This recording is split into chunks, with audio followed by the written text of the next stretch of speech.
problem. For the next batch of the problems 15 to 18, what is the modulus of elasticity if stress is, okay, tinatanong, stress is 400 MPa and strain is, okay, ganito lang yan. The modulus of elasticity for 15, simple, E is equal to, modulus of elasticity yan is equal to stress, okay, stress natin, divide by strain. S. Okay, S. So, 400 okay, MPa divide by 0.00128 times, okay, 1,000 MPa every 1 GPa equal to 400 okay, divide by 0.00128 times 1,000. 312.5 GPa.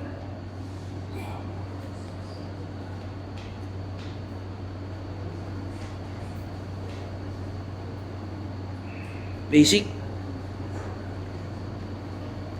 About number 16. A shaft, okay, when subjected to pure torsion, develop a stress of 60 MPa.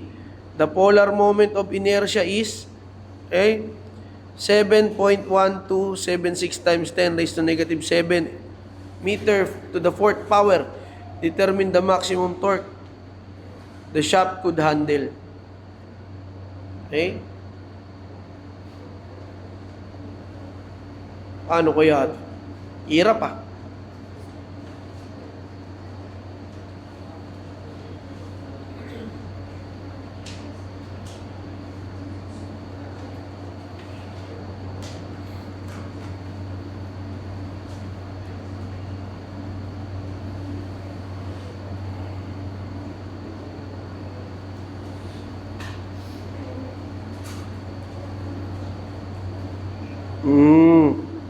Okay.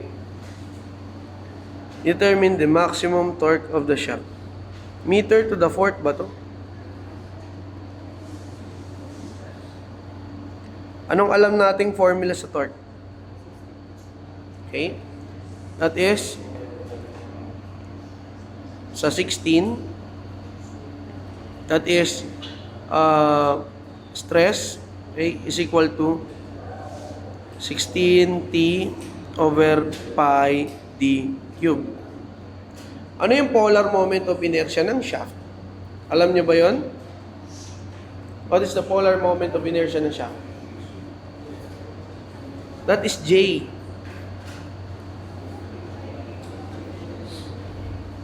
Pi over 32 d to the fourth.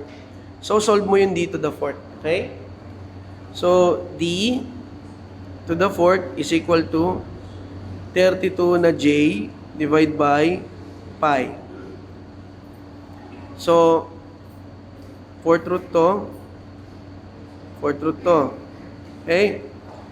So, it will become d is equal to fourth root of 32j divide by pi equal to fourth root ng, dapat gawin mo na lang meters. So, 32 times, okay, 7.1276 times 10 raised to the negative 7th power, meter to the fourth, divide by pi. Okay, what is D? So, okay, fourth root ng 32 times 7 exponent 7.1276, okay, times negative 7th power, okay, divide by pi. So, yan yung answer natin. Store mo kay A. Okay? This is equal to, yung mahaba, 0.051908 meters to. Okay? That is in meters. So, nakastore siya kay A. Okay? So, what will happen is, pasok mo dito ng kinukuha natin, the maximum torque. O, dito tayo kukuha sa S. Okay? So, torque will be equal to S pi d cube over 16. So, ang unit na kailangan natin is kilonewton meter. Okay? So, yung S mo is 60 MPa. 60 Newton per millimeter squared. Okay? So, pwede bang gawin ko muna siyang millimeter? Pwede naman. So, pi times D. 0.51908. 51908. Ayan. Meters. 8 times 1,000 millimeter per meter. Cube.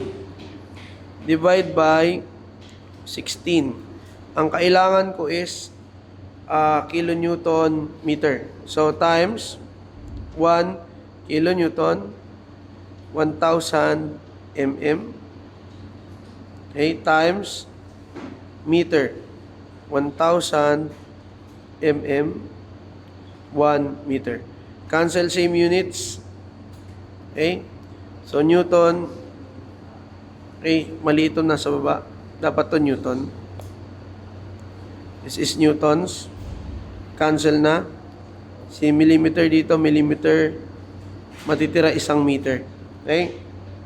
So, this will become 60 pi times recall mo si A times 1,000 cube divide by, since dalawa yung 1,000, so 16 times 1,000 squared. So the answer is 1.647 kilonewton. Check na natin kung tama. Ay, tama. Galing naman talaga, nagsisolve. Okay, kuha yung sagot. So, that is torque 1.65 or 1.6477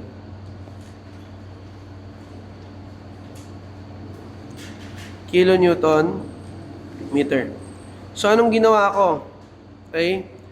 Naisip ko na hindi ko alam yung formula. Okay? Binasa ko lang ulit. So, habang binabasa ko siya, nag-ideation ako sa utak ko na ano yung mga key points dyan. So, number 1, pure torsion. Okay? So, ibig sabihin, involved si torque. Tapos, meron akong stress.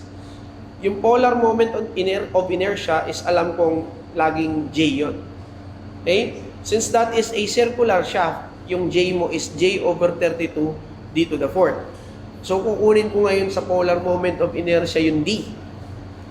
The moment na makuha ko yung D, I will make it salpak doon sa stress. 16 pi over pi d cube. Hahanapin ko na ngayon yung torque na wala ako. Okay, point to point yung pag-solve ko. So, after ko ma-solve, kuha ko na. Okay? Wag muna kayo mag-jump into conclusion na mahirap yung problem. Just have to think about it. Basahin niyo ulit, maintindihan niyo yan. If not, go to next problem. Don't linger too long in a single problem kasi pare-parehas lang ang points niya pagdating ng board exam. Number 17. Okay, number 17. A 2.8-inch shaft is subjected to 4 kilonewton meter torque. Determine the stress developed. Okay, basic na basic again. That is, okay, 16T over pi d cube. So, 17. Stress is 16T over pi d cube. Given lahat. So, 16 times the torque 4 kilonewton meter. So, 4,000 Newton times 1,000 millimeter. Okay? Dapat naka-Newton millimeter. Divide by pi times naka-inch yan, pagkakaalala ko. So, 2.8 inch times 25.4 mm every inch. Tapos naka-cube. Cancel all same units, Newton, millimeter, 1 millimeter dito, inch, inch. So, matitira 2 millimeter. Newton per millimeter is MPa na. 16 times 4,000 times 1,000 divide by pi times 2.8 times 25.4.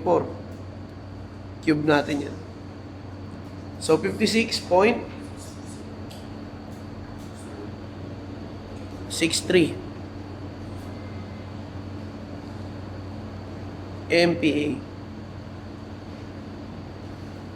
Tingnan natin kung tama. Dali na naman. Okay? So, number 18. For number 18,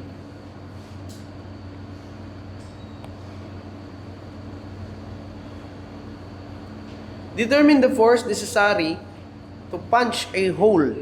Okay? To punch a hole of 28 mm diameter in a 25 mm thick plate if the ultimate shear is 420 MPa. So, US is equal to force times, force divided by pi dt. Di ba? That is creating a hole, punching a hole. So, ang kunin mo dito is yung force. Okay? So, it will become force is equal to SUS dt. So, force is equal to SUS mo is 420 Newton every millimeter squared. Ano yung required unit mo dyan? Kilonewtons. Okay? So, dt 25 tsaka 28. May pi. Kulang ng pi. Pi. Diameter is 28 and 25. Millimeter squared na agad. Cancel same units, millimeter squared. Times 1 kilonewton, 1,000 newtons. Cancel ito. So, force will be equal to 420 times 25 times 28. Divide by 1,000. The answer is 294.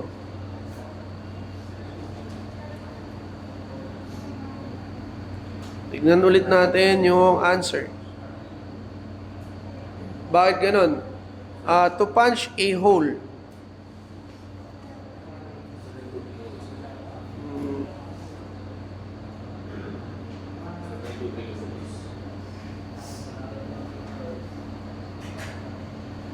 SUS, okay? Mali ako ng pindot. Ay, wala akong pi. Shift pi. Sorry, nakaligtaan lang. Okay? That is 923.63 kilonewtons. Bisa na-overlook ko dito sa calculator. Okay?